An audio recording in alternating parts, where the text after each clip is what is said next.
ইমানদারগণ তোমাদের উপর রোজা ফরজ করা হয়েছে যেমনি ভাবে তোমাদের পূর্ববর্তীদের উপর রোজা ফরজ, লাআল্লাকুম তাত্তাকুন, যাতে তোমরা মুত্তাকি হতে পারো।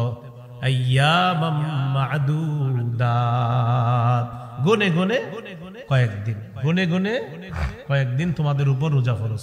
কয়দিন? পুরা রমজান মাস। গুনে গুনে কয়দিন বলতে? পুরা 29 দিন বা 30 দিন। রোজা ফরজ হওয়ার পর পয়সাওয়ালা যারা, টাকাওয়ালা যারা, তাদের ব্যাপারে বিধান ছিল ওয়ালাল্লাযীনা ইউতীকুনাহু ফিদিয়াতুন তুআমু মিসকিন, যাদের সামর্থ্য আছে তারা যদি রোজা না রাখা টাকা পয়সা দিয়ে ফিদিয়া দিতে চায় দিতে পারবে। তাহলে কি বিধান আসলো? যাদের টাকা পয়সা আছে তারা রোজা না রাখা যদি ফিদিয়া দিতে চায় তাহলে তাদের ফিদিয়া হলো তুআমু মিসকিন, একজন মিসকিনকে প্রতি রোজার বিনিময়ে খাওয়াবে। এই বিধান কিন্তু এখন আর নাই। এই বিধান শুরু তো ছিল টাকাওয়ালাদের জন্য। হ্যাঁ, টাকাওয়ালাদের জন্য এটা ছিল বিধান।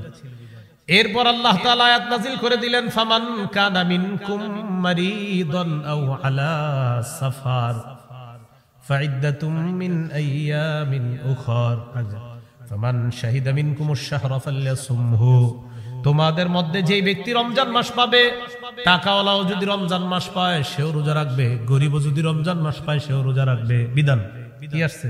ফামান শাহিদা মিনকুমুশ শাহরা, তোমাদের মধ্যে কেউ যদি রমজান মাস পায়, ধনী মানুষও যদি পায়, গরিব মানুষও যদি পায়, ফালইয়াসুমহু, সে রমজানের রোজা রাখবে।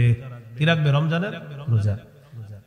মান কানা মিনকুম মারিদান আও আলা সাফারিন ফাইদ্দাতুম মিন আইয়ামিন উখর, কোন ব্যক্তি যদি অসুস্থ হয় অথবা সফরের মধ্যে থাকার কারণে যদি রোজা রাখতে না পারে, যেই কয়টা না রাখতে পারবে গুনে গুনে রাখে দিবে।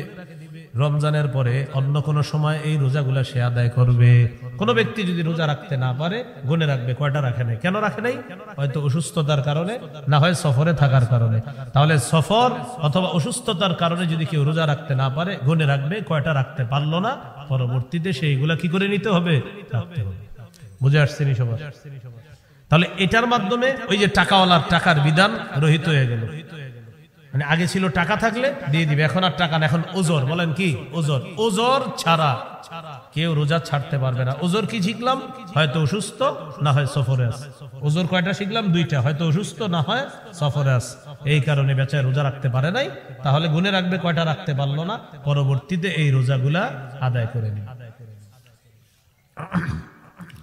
ওই মা বোনরা অসুস্থ হলেও সেম মাসালা, মা বোনদের অসুস্থ হলেও কি একই মাসালা, গুনে রাখবে কয়টা রোজা অসুস্থতার কারণে তারা রাখতে পারেনি, প্লাস পরবর্তীতে এই রোজাগুলা তারা আদায় করে নিবে। বুঝে আসছেনি সবার?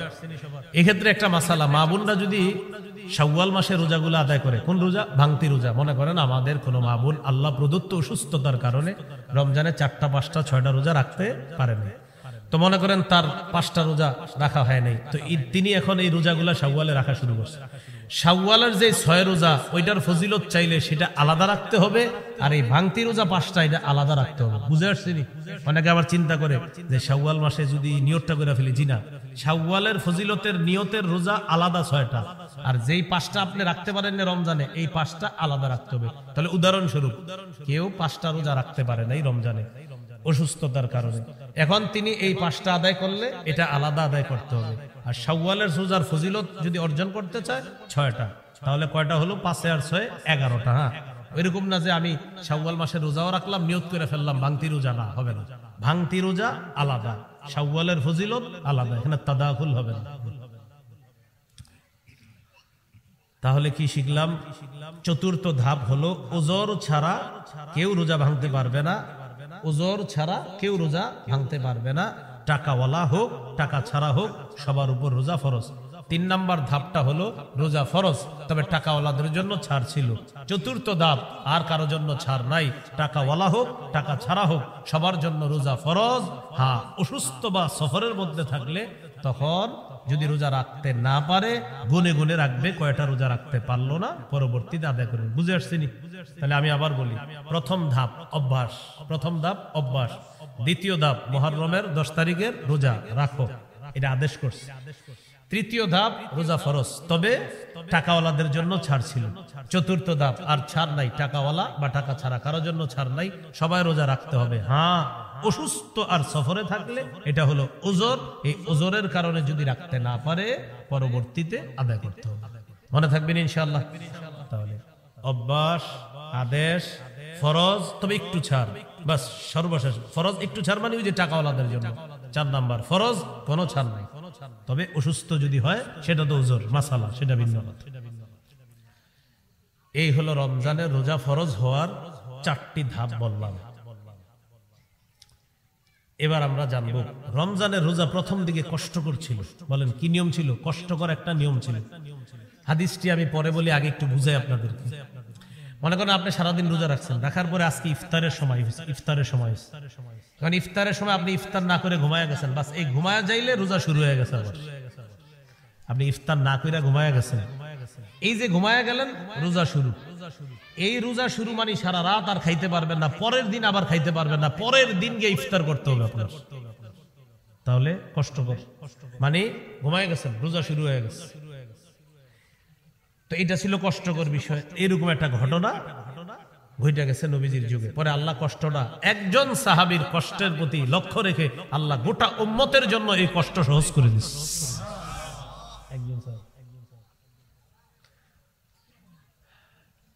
বুখারীর বর্ণনা 1916 নম্বর হাদিস, 1916। এই হাদিসের মধ্যে আছে কানা আসহাবু মুহাম্মাদিন সাল্লাল্লাহু আলাইহি ওয়াসাল্লাম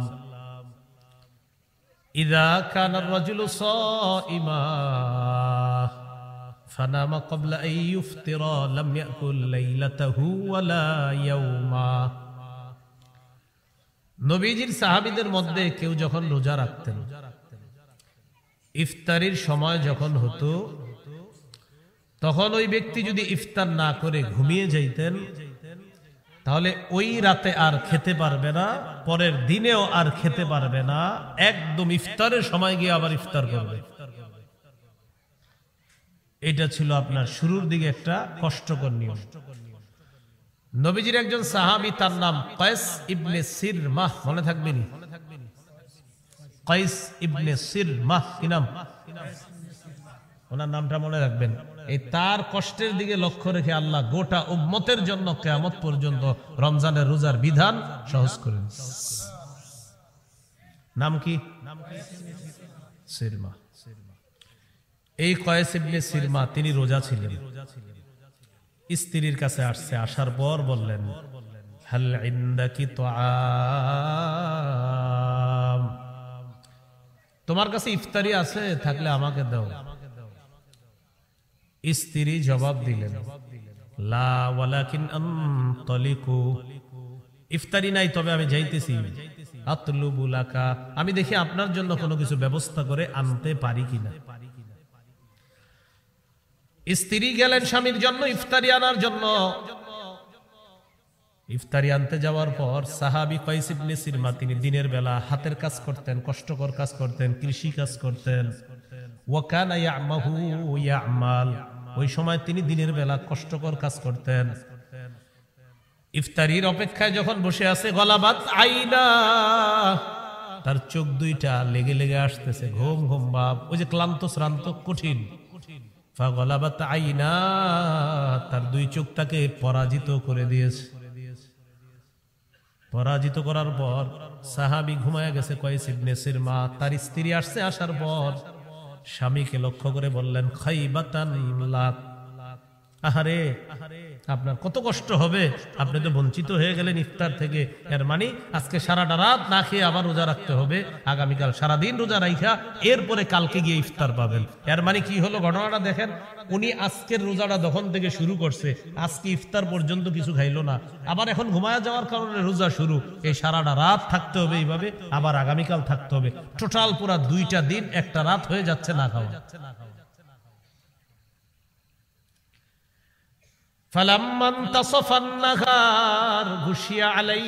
পরের দিন যখন দিনের বেলা সূর্যটা উঠে যায়, যখন দ্বিপ্রহর হয়ে যায়, ঘুষিয়া আলাই, সাহাবী বেহুশ হয়ে গেলেন। বেহুশ হয়ে গেছে, প্রচন্ড খিদা, বেহুশ হয়ে গেছে, কিন্তু দেখেন রোজা ভাঙে না। সুবহানাল্লাহ। ফাযুকিরা যালিকা লিন-নবী সাল্লাল্লাহু আলাইহি ওয়াসাল্লাম, ঘটনাটি আল্লাহর রাসূলের কাছে যাওয়ার পর আল্লাহ তাআলা তখন কোরআনের সূরা বাকারার 187 নম্বর আয়াত নাজিল করে দেয়। আল্লাহ তাআলা বলেন, কুলু ওয়াশরাবু হাত্তা ইয়াতাবায়ানা লাকুমুল খাইতুল আবিয়াদু মিনাল খাইতিল আসওয়াদি মিনাল ফাজ। তোমরা খাও, পান করো, হাত্তা ইয়াতাবায়ানা লাকুমুল খাইতুল আবিয়াদু মিনাল খাইতিল আসওয়াদি মিনাল ফাজ, যতক্ষণ না পর্যন্ত কালো রেখা থেকে সাদা রেখা আলাদা না হবে ততক্ষণ পর্যন্ত তোমরা খাও। এর মানে যতক্ষণ না পর্যন্ত সুবহে সাদেক স্পষ্ট না হবে, মানে ফজরের সময় হওয়ার আগ পর্যন্ত তোমরা খাও।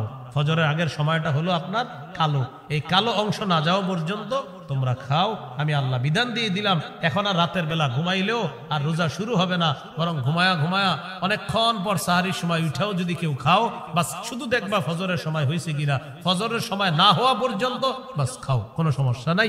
একজন সাহাবীর কষ্টের প্রতি লক্ষ্য রেখে আল্লাহ কোরআনের আয়াত নাজিল করে গোটা উম্মতের জন্য বিধান সহজ করে দিন। তাহলে নবী করিম সাল্লাল্লাহু আলাইহি সাল্লামের সাহাবায়ে কেরামের কত মর্যাদা, সুবহানাল্লাহ। একজন সাহাবীর মজার একটা ঘটনা শুনেন, সহিহ বুখারীর 1916 নম্বর হাদিসে আছে। সহজ সরল সাহাবী আদি ইবনে হাতেম রাদিয়াল্লাহু তাআলা, কোরআনের এই আয়াত যখন নাজিল হয়েছে সাদা রেখা আর কালো রেখা, তিনি মনে করছে কি সাদা সুতা আর কালো সুতা, কি মনে করছে সাদা সুতা আর কালো সুতা। সাহাবী আদি রাদিয়াল্লাহু তাআলা আনহু বলেন, যখন এই আয়াত নাজিল হলো, আমাত্তু ইলা ইকালিন আসওয়াদা ওয়া ইলা ইকালিন আবিয়াদা, আয়াত নাজিল হওয়ার পর আমি একটা কালো সুতা নিলাম, একটা সাদা সুতা নিলাম, নেওয়ার পর ফাজআলতুহুমা তাহতা বিসাদাতি, সাদা সুতা আর কালো সুতা আমার বালিশের নিচে আমি রেখে দিলাম। সাদা সুতা কালো সুতা বালিশের নিচে রেখে দিলাম। ফাজআলতু আনজুরু, আমি রাতের বেলা একটু পর পর তাকাই, কই সাদা আর কালো সুতা তো আলাদা হয় না। সাদা সুতা কালো সুতা বালিশের নিচে রাখছি, আমি খালি একটু পর পর দেখি যে সাদা সুতাটা কালো সুতা থেকে আলাদা হয়েছে কিনা। ফালা ইয়াস্তাবিনু, না দেখি স্পষ্ট হয় না এখনো, সাদা সুতা কালো সুতা থেকে আলাদা অন্ধকারে দেখা যায় না। কত সহজ সরল সাহাবী। পরের দিন আমি আল্লাহ নবীর কাছে গেলাম, গিয়ে বললাম, ইয়া রাসূলুল্লাহ, রাতের বেলা আমার বালিশের নিচে দুইটা সুতা রাখলাম, একটা সাদা সুতা আর একটা কালো সুতা, কই আলাদা তো হয় না। নবীজি বললেন, বাবা তোমার বালিশ দেখি অনেক বড়, সুবহানাল্লাহ। নবী কি বললেন, তোমার বালিশ অনেক বড় দিয়ে বুঝাইলেন, মানে পুরা দুনিয়া তোমার বালিশের নিচে রেখে দিবা? আরে রাতের অন্ধকার স্পষ্ট কালো হওয়া সাদা হওয়া কি পুরা দুনিয়ার সাথে সম্পর্ক না? তোমার বালিশ দেখি অনেক বড়। নবীজি বললেন, বুঝো নাই তুমি, সেটা হলো সাওয়াদুল লাইলি ওয়া বায়াদুন নাহার, কালো রেখা আর সাদা রেখা দ্বারা আল্লাহ বুঝাইছেন। কালো দ্বারা উদ্দেশ্য হলো রাতের অন্ধকার, সাদা দ্বারা উদ্দেশ্য হলো আলো। সাথে সারা উদ্দেশ্য হলো কি? আলো, এটা বুঝাইছে। তুমি যখন দেখবা রাতের অন্ধকার থেকে আলো হবে আস্তে আস্তে, ফজরের সময় হয়ে যাবে, তখন পর্যন্ত সাহারি খাওয়া যাবে, খেতে পারবা, এটা আল্লাহ বুঝাইছে। ও আমার সাহাবী সাদা সুতা কালো সুতা থেকে আলাদা হবে, এটা আল্লাহ বুঝান নাই। এই ছিল রাসূল সাল্লাল্লাহু আলাইহি সাল্লামের সহজ সরল সাহাবী। এটা বুখারী 1916 নম্বর হাদিস। রমজান মাসে রোজা রাখবেন কতক্ষণ? সুম্মা আতিম্মুস সিয়ামা ইলাল লাইল, রাত পর্যন্ত রোজা রাখবেন। কি পর্যন্ত? রাত পর্যন্ত। রমজান মাসের যখন শুরু হয়ে যাবে মাসটা, প্রথম রাত, সহিহ বুখারীর বর্ণনা 3277 নম্বর হাদিস। قال رسول الله صلى الله عليه وسلم إذا دخل رمضان فتحت أبواب الجنة وغلقت أبواب النار وسلسلت الشياطين। রমজানের প্রথম রাত যখন শুরু হয়, জান্নাতের সবগুলা দরজা খুলে দেওয়া হয়, জাহান্নামের সবগুলা দরজা বন্ধ করে দেওয়া হয়, ওয়াসুলসিলাতিশ শায়াতিন, শয়তানগুলাকে শিকলে আবদ্ধ করা হয়। তাহলে হুজুর, শয়তান যদি শিকলে আবদ্ধ থাকে, রমজান মাসে আমরা গুনাহ করি কেন? বলেন অভ্যাসগত গুনাহ। বলেন কি গুনাহ? রমজানে গুনাহ কেন করি? অভ্যাসগত। ওই যে 11 মাস অভ্যাস হয়ে গেছে, এটা গুনাহ করে রমজানে। রিমোটটা রমজান মাসে হাতে নেয়, নিয়ে টেলিভিশনটা ছাড়ে, পরে মনে পড়ে ইন্দালিল্লাহ রমজান মাস। ওই অভ্যাসগত প্রতিদিন রিমোট ওই টাইমে হাতে নিতেন, রমজান মাসে হাতে নিয়ে নিতেন, পরে মনে পড়ছে রমজান, লা হাওলা ওয়ালা কুওয়াতা ইল্লা বিল্লাহ রেখে দেব। তাহলে এটা কি গুনাহ? অভ্যাসগত। তাহলে রমজানে যারা গুনাহ করে এটা কি গুনাহ? আপনাদের আশেপাশে এত আওয়াজ হইতেছে কেন ভাই?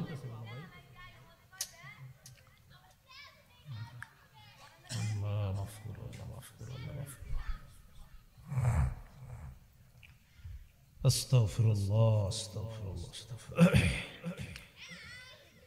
তো রমজান মাসে যখন রোজা শুরু হয়, জান্নাতের দরজাগুলা খুলে দেওয়া হয়, জাহান্নামের দরজা বন্ধ করা হয়, শয়তানকে আবদ্ধ করা হয়, শিকলে বন্দী করা হয়। এই হলো রমজান মাস। রমজান মাসে রাতের বেলা তারাবি পড়বেন, দিনের বেলা রোজা রাখবেন। قال رسول الله صلى الله عليه وسلم من صام رمضان إيمانا واحتسابا غفر له ما تقدم من ذنبه। কোন ব্যক্তি যদি রমজানে দিনের বেলা রোজা রাখে, রাতের বেলা সালাত আদায় করে, তারাবি আদায় করে, তার আগের সবগুলা গুনাহ মাফ করে দেওয়া হবে। তাহলে দিনের বেলা রোজা, রাতের বেলা তারাবির সালাত আদায় করবে।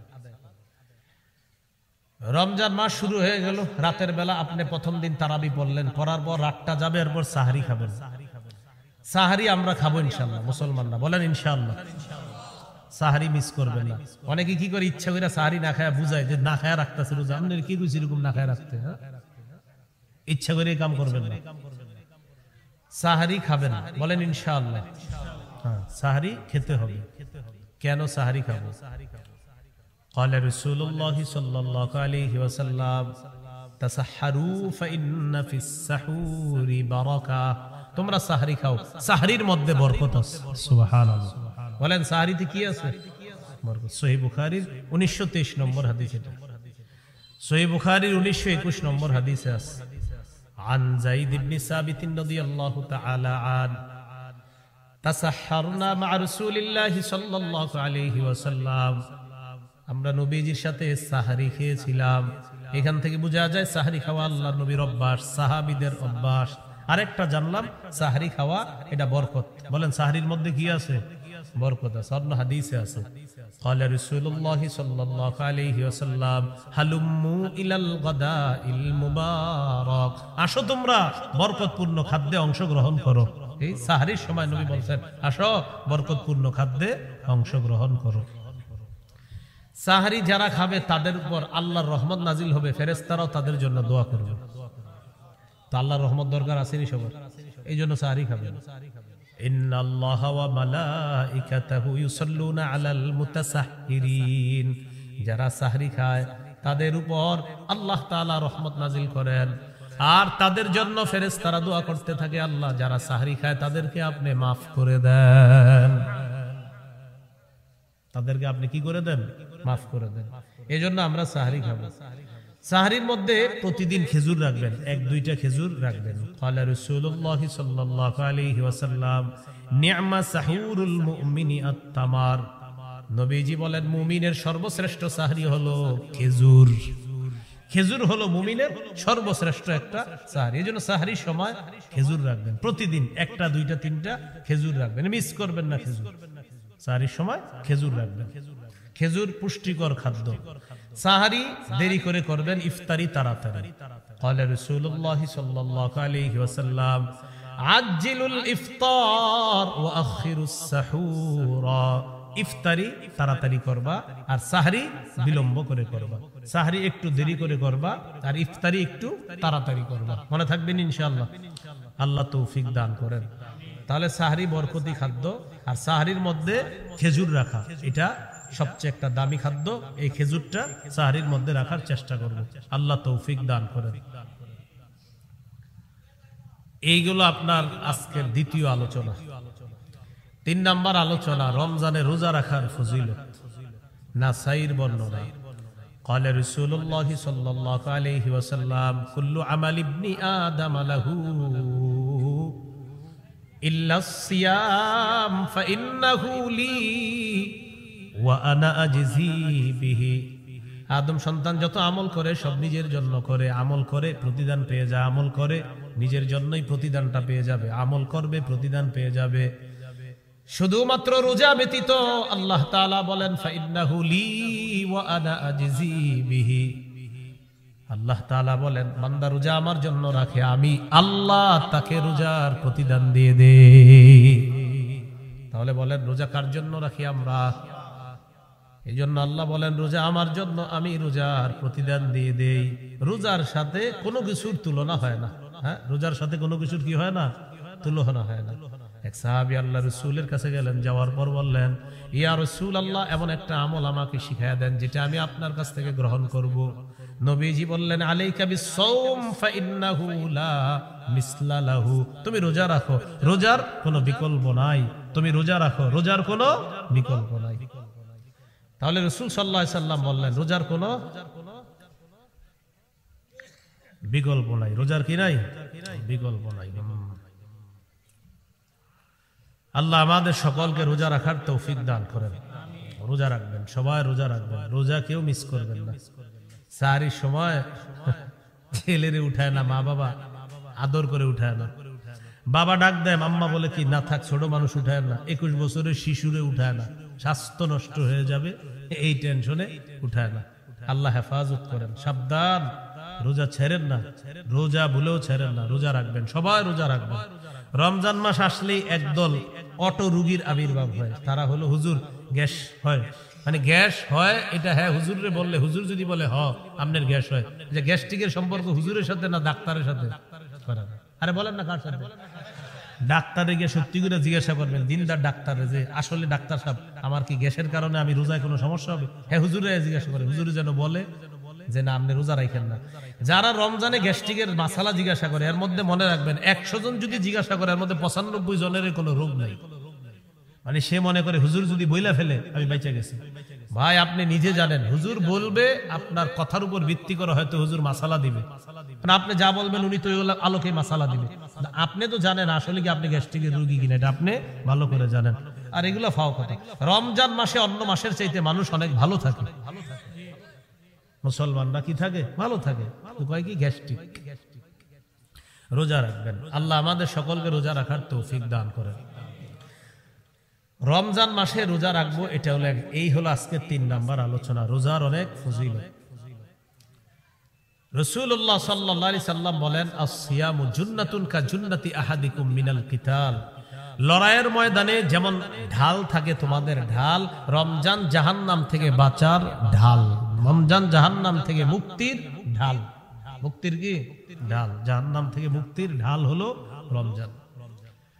আজকের 4 নাম্বার আলোচনা, রমজান মাসে দিনের বেলা আপনি যখন রোজা রাখবেন, বেশি থেকে বেশি ইবাদত করার চেষ্টা করবেন, খুব বেশি পরিমাণে ইবাদত করবেন। করবেন ইনশাআল্লাহ। জিকির করবেন, কোরআন তেলাওয়াত করবেন। যদি কিছু করতে আপনি না পারেন, ঘুমায় থাকেন প্রয়োজনে। মনে করেন আপনি ইবাদত করতে করতে ক্লান্ত হয়ে গেছেন, বাস ঘুমান। এরপরেও কারো সাথে অনর্থক কথা বলবেন না। রাসূলুল্লাহ সাল্লাল্লাহু আলাইহি সাল্লাম বলেন, ফাইন সাববাহু আহাদুন, কোন রোজাদারের সাথে যদি কেউ ঝগড়া করে, ফালইয়াকুল, সেজন্য বলে দেয় ইন্নুমরুন সাইম, ভাই আমার ঝগড়া করার সময় নাই, আমি রোজাদার। কেউ যদি রোজাদারের সাথে ঝগড়া করে, রোজাদার যেন এই কথা বলে, ইন্নিমরুন সাইম, আমি রোজাদার, আমি ঝগড়া করতে পারবো না, এই কথাটা যেন রোজাদার বলে দেয়। তাহলে আমরা কারোর সাথে কি করব না? ঝগড়া করব না। রাসূলুল্লাহ সাল্লাল্লাহু আলাইহি সাল্লাম বলেন, যে ব্যক্তি রোজা রাখে, ফালা ইয়ারফুত, সেজন্য রমজান বেলা কোনো অশ্লীল কাজ কর্ম না করে, কোনো অশ্লীল কথা না বলে। তাহলে অশ্লীল কাজকর্ম করা যাবে না, অশ্লীল কথাও বলা যাবে না। আল্লাহ হেফাজত করেন। সূরা আনামের 151 নম্বর আয়াতে আল্লাহ বলেন, কুল তাআলাউ আতলু মা হাররামা রাব্বুকুম আলাইকুম আল্লা তুশরিকু বিহি শাইআ ওয়া বিল ওয়ালিদাইনি ইহসানা ওয়া লা তাকতুলু আওলাদাকুম মিন ইমলাক নাহনু নারযুকুকুম ওয়া ইয়্যাহুম ওয়া লা তাকরাবুল ফাওয়াহিশা মা যাহারা মিনহা ওয়া মা বাতান। তোমরা প্রকাশ্য অশ্লীলতা, গোপন অশ্লীলতার কাছেও যেও না। প্রকাশ্য অশ্লীলতা, গোপন অশ্লীলতার কাছেও যেও না। অন্য আয়াতে আল্লাহ বলেন, ওয়াদারু যাহিরাল ইসমি ওয়া বাতিনা, প্রকাশ্য পাপ ছেড়ে দাও, গোপন পাপ তোমরা ছেড়ে দাও। তাহলে প্রকাশ্য পাপ ছেড়ে দাও, গোপন পাপ ছেড়ে দাও। আল্লাহ আমাদেরকে প্রকাশ্য পাপ গোপন পাপ থেকে হেফাজত করেন। এই হলো রমজান সম্পর্কে আলোচনা। আল্লাহ আমাদের সকলকে আমল করার তৌফিক দান করেন। আজকে কয় তারিখ? ফেব্রুয়ারি মাসের কালকে পরের দিন 14 তারিখ। ওই দিন লাইলাতুল বারাআত, ওই দিন দিবাগত রাতে কি লাইলাতুল বারাআত, ওই দিনই তো নাকি? আর কিছু আছে না? লাইলাতুল বারাআত মানে দিনের বেলা, দিনের বেলা 14 ফেব্রুয়ারি, রাতের বেলা লাইলাতুল বারাআত। তো এই জন্য আপনারা সারাদিন ওই দিন যত উল্টা পাল্টা কাজ আছে কইরা রাতের বেলা বাস মাপ চাই নেবেন নাকি? আবার ওই দিন জুমার দিন। কিসের দিন? এরপরও দেখবেন অসুস্থ মস্তিষ্ক সম্পন্ন কিছু ছেলে মেয়ে ওই পবিত্র দিনটাকেও কিভাবে অপবিত্র করার চেষ্টা করে। এরকম চিন্তা ভাবনাগুলা বাদ দিয়ে দেন। সূরা বানী ইসরাঈলের 31 নম্বর আয়াতে আল্লাহ বলেন, ওয়ালা তাকরাবুজ জিনা, জিনার কাছেও যাও না, ইন্নাহু কানা ফাহিশা, এটা অশ্লীল, জিনার কাছেও তোমরা যেও না। সহিহ বুখারীর বর্ণনা 6612 নম্বর হাদিস। ক্বালা রাসূলুল্লাহ সাল্লাল্লাহু আলাইহি ওয়াসাল্লাম, ইন্নাল্লাহা কাতাবা আলা ইবনি আদম হাজ্জাহু মিনাজ জিনা আদরাকা যালিকা লা মাহালা। আল্লাহ তাআলা আদম সন্তানের উপর জিনার পরীক্ষা অবধারিত করে দিয়েছেন। এই পরীক্ষায় সবাই পড়বে, কোনো সন্দেহ নাই।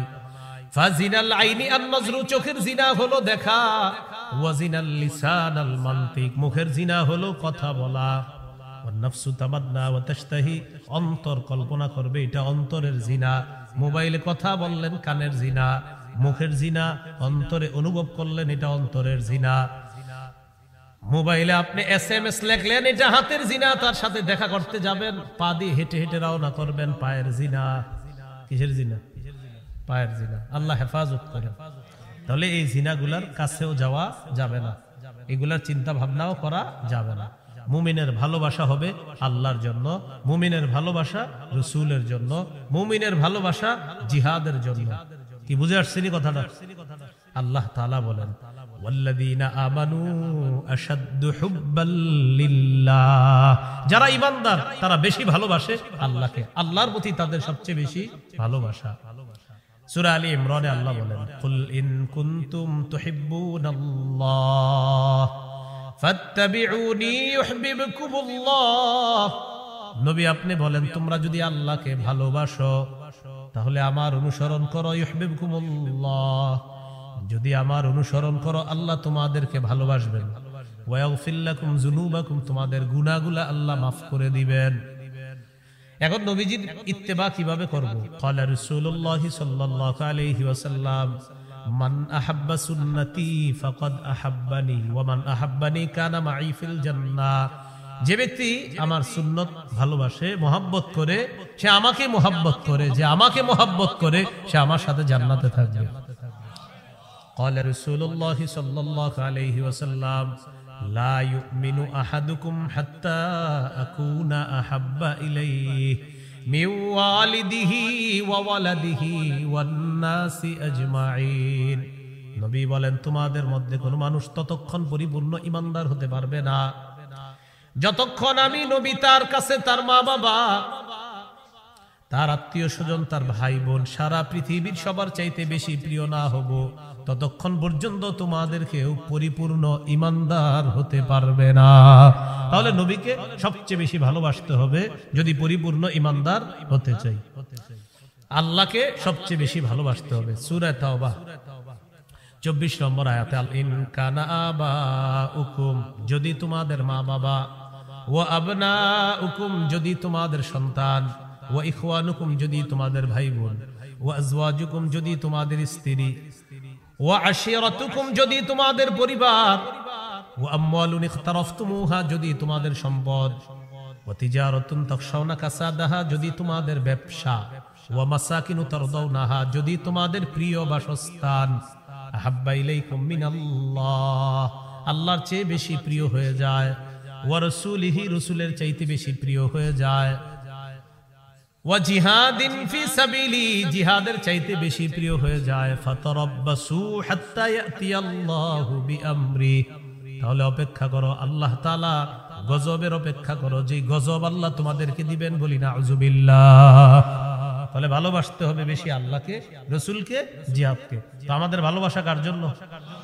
হ্যাঁ না, আপনি যদি 14 ফেব্রুয়ারি বলেন হুজুর আমি অমুকরে ভালোবাসি আল্লাহর জন্য, হ্যাঁ, এটা কিন্তু হবে না, এটা হলো গুনাহ। বলে এটা কি?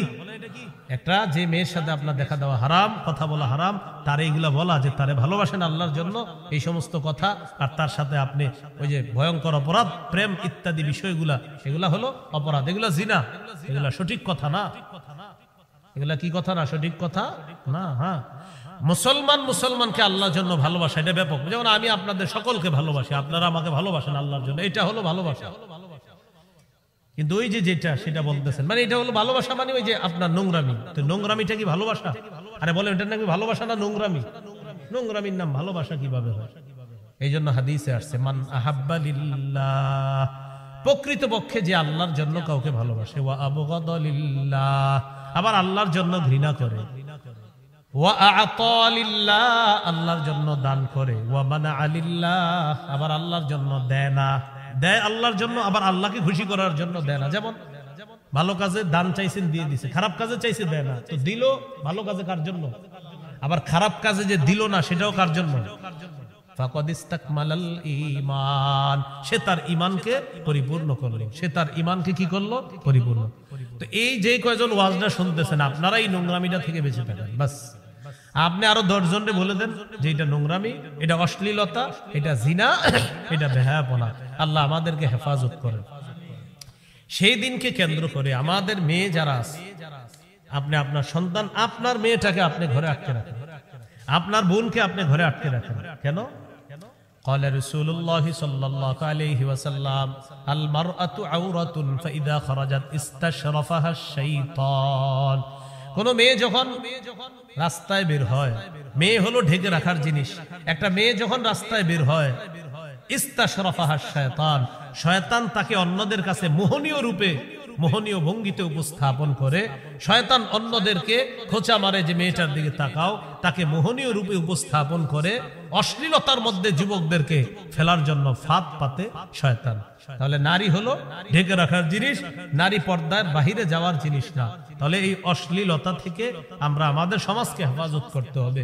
তাহলে শুক্রবার দিন, জুমার দিন, আবার লাইলাতুল বারাআত হলো রাতের বেলা, তো আবার দিনের বেলা ঘটনাচক্রে এটার নাম হয়ে গেছে 14 ফেব্রুয়ারি। হ্যাঁ, তো এই জন্য কোন নোংরামির মধ্যে আমরা পা বাড়াবো না, কোন নোংরামিকে আমরা সমর্থন করব না। কি মনে থাকবেন ইনশাআল্লাহ? তাহলে কোন নোংরামিকে আমরা সমর্থন করব না। রাতের বেলা ইবাদত করতে পারেন, বাকি ডাইকা ডাইকা ইবাদত করেন। লাইলাতুল বারাআত, এটা হাদিসে আসছে লাইলাতুন নিসফি মিন শাবান। কি আসছে হাদিসে? লাইলাতুন নিসফি মিন শাবান। এই রাতে আল্লাহ তাআলা ক্ষমা করে দেয়, আল্লাহ তাআলা এই রাতে সকলকে ক্ষমা করে দেয়, সকলকে ক্ষমা করে দেয়, দুইজন ছাড়া, ইল্লা লি মুশরিকিন আও মুশাহিনিন। মুশরিককে আল্লাহ ক্ষমা করে না, আর মুশাহিন বিদ্বেষ পোষণকারীকে আল্লাহ ক্ষমা করেন না। যদি অন্যান্য বর্ণনা আরো অনেকের নাম আসছে, অনেকগুলো অপরাধীদের ব্যাপারে আসছে, কিন্তু এই বিশুদ্ধ একটা বর্ণনা আসছে যে যেই ব্যক্তি বিদ্বেষ পোষণ করে, ভাই ভাইয়ের সাথে বিদ্বেষ রাখে, তাকে আল্লাহ মাফ করে না। আর হলো মুশরিককে আল্লাহ মাফ করে না। এছাড়া অন্যদেরকে আল্লাহ তাআলা এই রাতে মাফ করে দেয়। তো এই রাতটা আপনার কাউরে ডাইকা ডাইকা আপনি আনতে হবে, ভাই চল, এরকম না। বাস আপনি এই রাতে ইবাদত, পার্সোনাল ইবাদত করেন, এটাই বেশি গুরুত্বপূর্ণ, দামি। এরপরেও যদি ডাকা ডাকি ছাড়া যদি কোথাও কেউ একত্রিত হয়ে যান, সেটা ভিন্ন কথা, দোষণীয় না, কিন্তু ডাকা ডাকি করা যাবে না। এই রাতটা ফজিলতপূর্ণ রাত, আপনি ঘরে বসে বসে ইবাদত করেন, সমস্যা নেই। আপনি মসজিদে আসেনও, যদি আপনি কাউরে ডাকা প্রয়োজন নাই, আপনি আসেন, আইসা আপনি ইবাদত করেন। আর কেউ যদি আপনার দেখা দেখি আসে, এটা কোনো দোষণীয় না, অপরাধ হবে না। এই রাতে কেন্দ্র করে হালুয়া রুটি বানাবেন না, হালুয়া রুটি খাওয়া না যায় না, কিন্তু এই রাত্রে কেন্দ্র করে আপনি কেন বানাবেন? আগের দিন খেতে পারলেন না, আজকে খান। তো এই জন্য এই রাতটাকে কেন্দ্র না করা, উদ্দেশ্য না করা। মনে থাকবেন ইনশাআল্লাহ। অনেকে ভাবে এই রাতে গোসল করার আলাদা ফজিলত আছে, এই সঠিক কথা না। আলাদা গোসল করার কোনো ফজিলত নেই। এই রাতে যে আলাদা গোসল করলে আলাদা ফজিলত, এরকম কোনো বিষয় না। গোসল আপনি আজকেও যেমন করতে পারেন, কালকেও করতে পারেন, ওই দিনও করতে পারেন, কিন্তু ওই দিনেই করতে হবে এরকম কোনো জরুরি বিষয় না। মনে থাকবেন ইনশাআল্লাহ। এই আজকে একটা রোজা রাখতে পারতেন, আজকে দিনে, কালকে একটা রাখেন, পরের দিন একটা রাখেন, পরের দিন একটা। আপনি একটা কাজ করেন, কালকে রাখেন, কালকে একটা রাখেন, শুক্রবার একটা, কয়টা হলো? 2টা, শনিবার একটা, 3টা রেখে দেন। কারণ প্রত্যেক মাসে অভ্যাসগত কয়টা রোজা করাইছে রবি?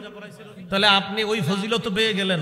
আবার এই লাইলাতুল বরাআতের পরের দিন যে সিয়াম পালন করা, এই সিয়াম পরের দিন সিয়াম পালন করার যে বিষয়, শুধু লাইলাতুল বরাআতকে কেন্দ্র করে সিয়াম পালনের একটা বর্ণনা আছে ইয়াতে ইবনে মাজাহ। তো এই বর্ণনাটা দুর্বল। বলেন বর্ণনাটা কি? দুর্বল। এখন আপনি যেহেতু এইটা দুর্বল বর্ণনা, এখন বিশুদ্ধ বর্ণনা কি? বিশুদ্ধ বর্ণনা হলো প্রতি মাসে 3টা রোজা রাখার কথা আছে। তো সেক্ষেত্রে আপনি আগামীকাল একটা রাখেন, শুক্রবারে একটা, আর লাইলাতুল বরাআতের পরের দিন হয়ে গেল আরেকটা। তো 3টা রাখলেন, ফজিলত পেয়ে গেলেন, আর আপনি এই কথাগুলোর উপরে আমল করার সওয়াব পেয়ে যাবেন ইনশাআল্লাহ। তাহলে কি শিখলাম? লাইলাতুল বরাআত ফজিলতপূর্ণ রাত, কোনো সন্দেহ নাই। পরের দিন সিয়াম পালনের যে বিষয়টা, ইবনে মাজার একটা বর্ণনা আছে, শিথিল বর্ণনা, দুর্বল বর্ণনা। তা আপনি যদি চান যে হুজুর না আমি পরের দিন রোজা রাখবো, তো আপনি বাস সুন্দর রাখেন, কালকে রাখেন, পরের দিন রাখেন, পরের দিন রাখেন। আপনি আরবি মাসের যে 3টা রোজা, ওইটা কেন্দ্র করে রেখে দেন, বাস ফজিলত আপনি কামাই করে নেন, সমস্যা নাই। তো মনে থাকবেন ইনশাআল্লাহ। হ্যাঁ, এর পরেও যদি কেউ রাখেন শনিবার দিন, যে হুজুর আমি এমনি রাখলাম, তো আপনি আরবি মাস হিসাবেই রাখেন, কোনো সমস্যা নেই, রাখতে পারেন। কিন্তু আপনারা যারা পারেন আর কি, কালকে একটা রাখেন, শুক্রবার একটা রাখেন, শনিবার একটা রাখেন। আর এক হাদিসের মধ্যে আছে শাবান মাসে রাসূল বেশি রোজা রাখতেন, সুবহানাল্লাহ। মানে রমজানের পরে শাবানে সবচেয়ে বেশি কি রাখতেন? রোজা রাখতেন। তো আপনি আজকেও রাখেন, কালকেও রাখেন, শুক্রও রাখেন, শনি রাখেন, রবিও রাখেন, সোমও রাখেন, আপনি রাখতে থাকেন। শাবান মাসে বেশি রোজা রাখতেন রাসূল সাল্লাল্লাহু আলাইহি ওয়াসাল্লাম। বাকি শেষের দিকে গিয়ে আবার রাখেন না, শেষের দিকে আবার আলেমদের থেকে জেনে নেবেন। ওই সময় আবার রমজান মাস এসে পড়বে, তো তখন আবার মাসালা আছে, 29-30 একটা বিষয় থাকে। তাহলে আমরা যারা শাবানের রোজা রাখতে চাই, যে শাবান মাসে একটা হলো শাবানের রোজা রাখার অনেক ফজিলত আছে, সেই হিসেবে আপনি রোজা রাখেন, কয়েকটা রাখেন, 5, 7, 8টা 10টা রোজা রাখতে পারেন। দ্বিতীয় একটা বিষয় হলো প্রতি মাসে 3টা রোজা, তো কালকে রাখেন, শুক্রবারে রাখেন, শনিবার রাখেন। তৃতীয় বিষয়, কেউ ঝগড়া করবো না আমরা, লাইলাতুল বরাআতকে কেন্দ্র করে কোনো ঝগড়ার মধ্যে যাব না। লাইলাতুল বরাআত পার্সোনাল ইবাদত করবেন, নফল ইবাদত করবেন। মন চাইলে যদি মসজিদে যান, আপনি গিয়ে ইবাদত করেন, কোনো সমস্যা নেই। মসজিদে গিয়েও যদি ইবাদত করেন, সমস্যা নেই। আর এলাকায় হয়তো আপনারা মাইকে বয়ান করেন, বেশি বয়ান দরকার নাই। লাইলাতুল বরাআতে বাস সামান্য কিছু, যদি আপনি একান্ত কিছু বলতে হয়, জাতিকে বলে দেন, ভাই আপনারা ইবাদত করেন, নফল নামাজ পড়েন, আপনারা বেশি বেশি জিকির করেন, বাস এতটুকু বলে দেন। এরপরে মানে এটা ইবাদতের রাত হিসাবেই রাখা, কথা কম বলা, ইবাদত বেশি করা, বাস। কি কম করা, কি কম বলা? বলেন, কথা কম বইলা ইবাদত করেন। ইবাদতের রাতে ইবাদত করা উচিত। এই রমজান মাসগুলাও আমরা ইবাদত বেশি বেশি করার চেষ্টা করব। রমজান মাসটা খালি ইবাদত করব বেশি বেশি, বলেন ইনশাআল্লাহ। আর যদি বলতেই হয় বলেন, যদি বলতেই হয় বলেন, মুখে যদি কিছু আনতেই হয় বলেন, লা ইলাহা ইল্লাল্লাহ এটা আনবো, বলেন সুবহানাল্লাহ, আলহামদুলিল্লাহ, আল্লাহু আকবার। বলেন, কথা বলতে মন চাইলে সুবহানাল্লাহ বলবো, আলহামদুলিল্লাহ বলবো। যেহেতু আপনার মুখ কিলবিল করতেছে, তো পড়েন না এটা, হ্যাঁ সুবহানাল্লাহ পড়েন। রমজানে আমরা খালি মন চাইতেছে কথা বলতে, সুবহানাল্লাহ পড়েন। হুজুর না, এখন মন চাইতেছে আরো কিছু করতে, কোরআন খুলে পড়া শুরু করেন, সমস্যা নেই। কথা বেশি বলেন না, রমজান মাসে শুধু ইবাদত করবেন বেশি, হ্যাঁ বলেন ইনশাআল্লাহ। আল্লাহ তৌফিক দান করেন। সুবহানাল্লাহি ওয়া বিহামদিহি, সুবহানাকাল্লাহুম্মা ওয়া বিহামদিকা, আশহাদু আল্লা ইলাহা ইল্লা আনতা, আস্তাগফিরুকা ওয়া আতুবু ইলাইক। নামাজের পর বুখারী কাশিয়া নিশাব আসবে ইনশাআল্লাহ, আমরা সবাই থাকবো, আলোচনা শুনবো ইনশাআল্লাহ।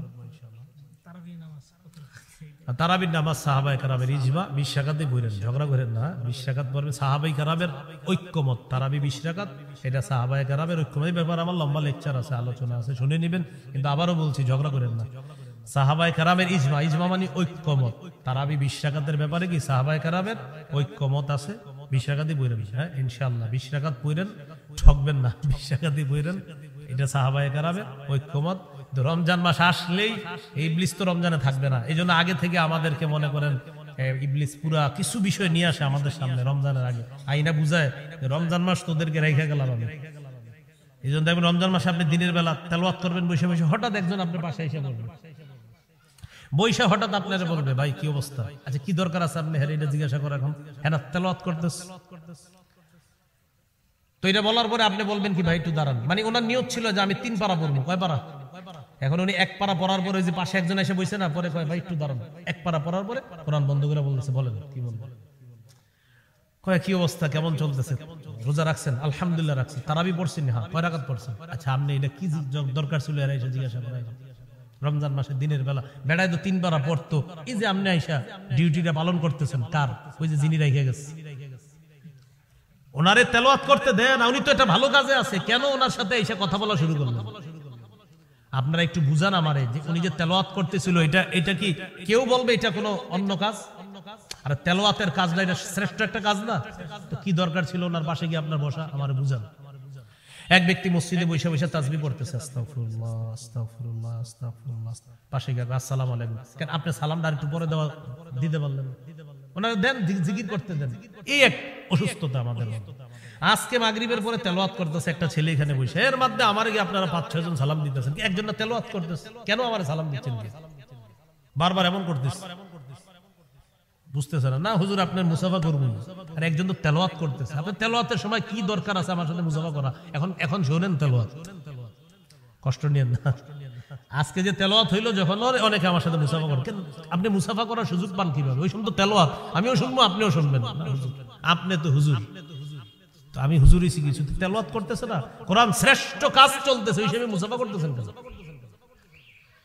এটা আমি এই জন্য বললাম, কোরআন তেলাওয়াত যখন চলবে হুজুরে এটাও জিজ্ঞেস করেন না হুজুর কেমন আছেন, হুজুরও তেলাওয়াত শুনবে আপনিও শুনবেন, জিজ্ঞাসা করবেন না। কোরআনের নির্দেশ ইদা কুরিআল কুরআন, যখন কোরআন তেলাওয়াত করা হয় পড়া হয়, ফাসতামিউ লা, কান পেতে শুনবা, ওয়ানসিতু, চুপ থাকবা। তো আমি আপনি চুপ থাকলাম কই? আসসালামু আলাইকুম, কেমন আছেন? হাত মুসাফাটা করেন, আসসালামু আলাইকুম, ভালো আছেন, নাকি চুপ থাকা হইলো? আর বলে না চুপ থাকা হইছে, তো এটা কোরআন তেলাওয়াত করতেছে।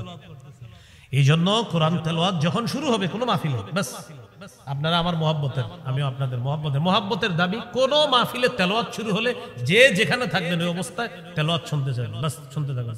কেউ যদি সালামত এমন করবেন যে ভাই মানে বুঝাইবেন তেলাওয়াত চলতেছে, পারবো তো ইনশাআল্লাহ। এই সবচেয়ে গুরুত্ব দেওয়া এই বিষয়গুলো, আল্লাহ তৌফিক দান করেন। তাহলে এই রমজানটা কেন্দ্র করে আজকে থেকে আপনারা প্রতিজ্ঞা করেন যে ইনশাআল্লাহ আমি, আল্লাহ যেন আমার শাবানে বরকত দেয়, আর রমজান পর্যন্ত যদি আল্লাহ আমার যেন হায়াত তৈয়বা দান করেন, দোয়া করবেন প্রত্যেকে। এরপরে আপনি নিয়ত করে ফেলবেন না আজকে থেকে আমি অনর্থক কথা বলা ছেড়ে দিব, কারণ অভ্যাস যদি থাইকা যায়, ওই যে বলছি আগে, অভ্যাস থাকলে রমজানেও থেকে যাবে। আজকে থেকে অভ্যাস করেন, আমি আজকে থেকে অনর্থক কথা বলবো না, আজকে থেকে আমি ঝগড়া করব না, আজকে থেকে আমি নফল নামাজ বেশি পড়বো, আজকে থেকে আমি টিভি রিমোটটা হাতে নিব না, আজকে থেকে আমি মোবাইলটা কম চালাবো। অভ্যাস যা করবেন রমজানে গিয়ে সেটা থাকবে। বুঝে আসছেন ইনশাআল্লাহ?